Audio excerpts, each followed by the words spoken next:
Okay, if you haven't noticed, I'm actually recovering from a pretty bad sunburn that I got a few days ago.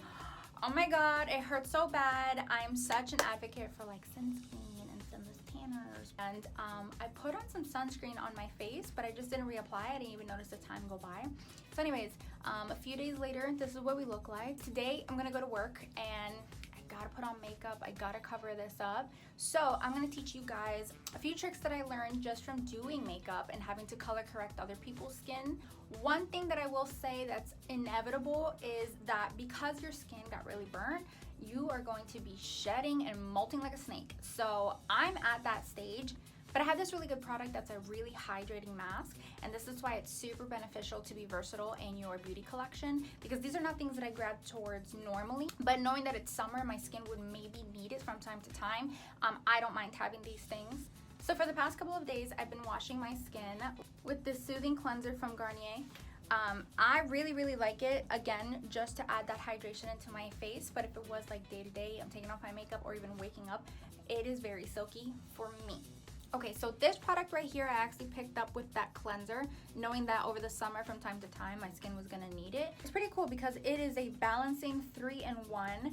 3-in-1 being 3 ways that you can use it. So for day, it's just going to mattify and hydrate, which that's a little tricky right there. For night, it's gonna intensely hydrate skin overnight. And as a mask, I can leave it on for 10 minutes and my skin will look and feel balanced. Okay, this product is my I Do Care. I think it comes from, I don't think that's the name of the brand, but I picked this up at Ulta. So I just scoop it. So I'm gonna put it on like a mask and then take it off. It says to use a pretty thick layers.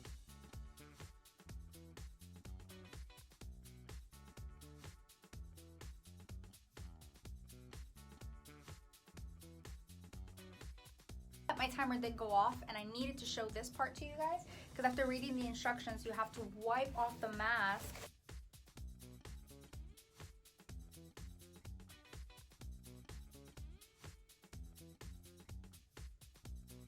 I've actually never used this as a mask, so I didn't know what I was gonna do right after, but I feel pretty hydrated enough to like leave it on, right? So wiping off the excess was definitely this thicker layer. So next weapon of choice is going to be my gemstone roller. If you watched my video before, you know that I stick it in my fridge. That's why it's in this plastic bag. So it's already a little chilled. I do have some products still left, so I'm just gonna massage that in. This is my favorite part. It feels like a spa treatment in the morning. Okay, this one's gonna be scary, but you have to trust, okay? Green, If you look on the color wheel, green goes across from red, and that's gonna neutralize it. So if I have a really red forehead, really red nose, you guessed it, I gotta use a lot of green. I definitely get some crazy looks from my prom girls or anyone who's getting makeup done at my job. I tell them to trust the process, and that's the same thing I'm gonna tell you. Okay, then I'm gonna go in with a damp sponge.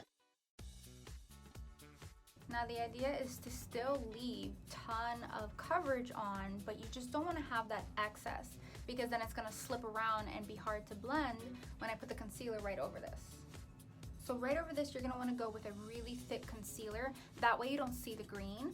So huge difference between like under eye conceal and let's say like blemish concealment or like what I'm doing. I use this for both, but you'll see how I use it. All right, so then I'm going to scoop it up and apply it on. This is like plaster. You want it to stay where you put it. I would say don't worry about covering their little areas. So for example, this is a wide surface area, this one's smaller. Trust me when I say, you see all that glisten? There's enough product that I can drag down to my nose, and if I have something left, then yes ma'am. Alrighty, so after a bunch of dabbing, I am about done. And I'm pretty sure it translates on camera, but like the green is gone, guys. My forehead looks super huge, don't come for me, but yeah, we got it covered. So we don't see red and we don't see green. So I'm just gonna keep dabbing, especially into the hairline area right here. Trust me, it'll come off later. But this part moving forward might differ from person to person, only because you might wanna embrace that rosy glow. You might wanna keep that flush you got. I really wanna put something nice and heavy so that it can stick throughout the day. I'm gonna move on to my eyes and then I'll come back just so you guys can see how I pulled the whole look together. It'll make sense, I promise. Okay, so I was halfway doing this and I realized that I wasn't recording. I wanted to catch up with what I'm doing. So again, because this is extremely heavy and very, very white, I literally pushed the visual look of my hairline back, so I gotta bring it right back. And then on top of sculpting, we don't want this to be very alien life form and then the rest of your skin be like normal. Are you still hanging in with me? We're almost done. Now the way that everyone does makeup, I have noticed, is extremely different. For some people it makes sense to do the eyes first, for other people it makes sense to do their eyebrows last. So just take what you can from this. The main purpose was color correction so that, you know, you can get on with your life. But once I put the darkness in, now is when I go in with the concealer.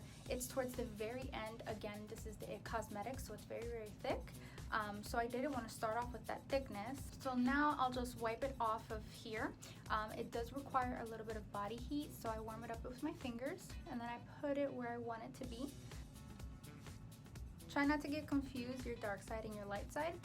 Not much craziness is gonna happen, but you know, if I'm highlighting this, why would I want to put darkness in? I'm a huge fan of baking. I'm going to do it right here on the bottom half, but I also usually bake my forehead and I'm not gonna do that today. I don't want it to suffocate. If you know the art of baking, that's exactly what it's doing to your skin. Basically cooks it into place. So not today, not today. Okay, so my favorite foundation as of late is through Pacifica. I was watching Tati's video and this came up. I was like, oh my gosh, we totally saw that on my job, and I was looking at it for a while. What I really want to do is deepen my foundation because, again, I'm not that shade. I intentionally wore this shirt because I am very red and bronzy right through here. So until that passes, I'll be covering up, but this is my main focus right here. So with this brush, I could buff, but I'm really just laying and swiping the product in, dabbing, dabbing, dabbing so I can stay. Okay, so baking time. I have two different powders. This is from Dermablend and it's the banana one. My usual one is a translucent from Mayron. All right, so I'm gonna sculpt that in, leave it. And the idea is to leave it on for about 10 minutes. This is when I get busy with something else, maybe final prep before I walk out the door, putting on my shoes, putting on my lipstick. It's us to you. Okay, 10 minutes are now up. So I'm just gonna go in and buff it into my skin.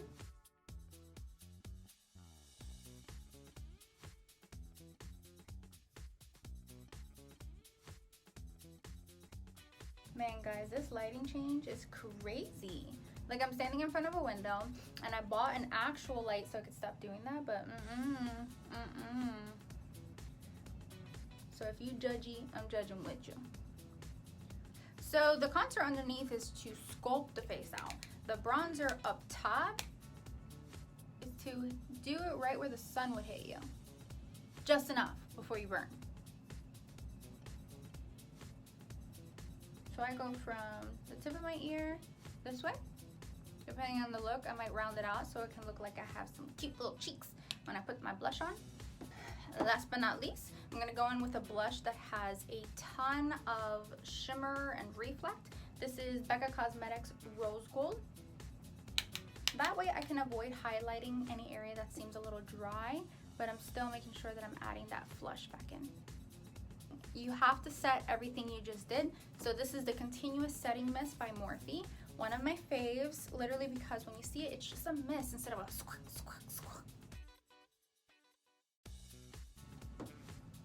All right, guys, that's the final look. See? Sunburn, we don't know her.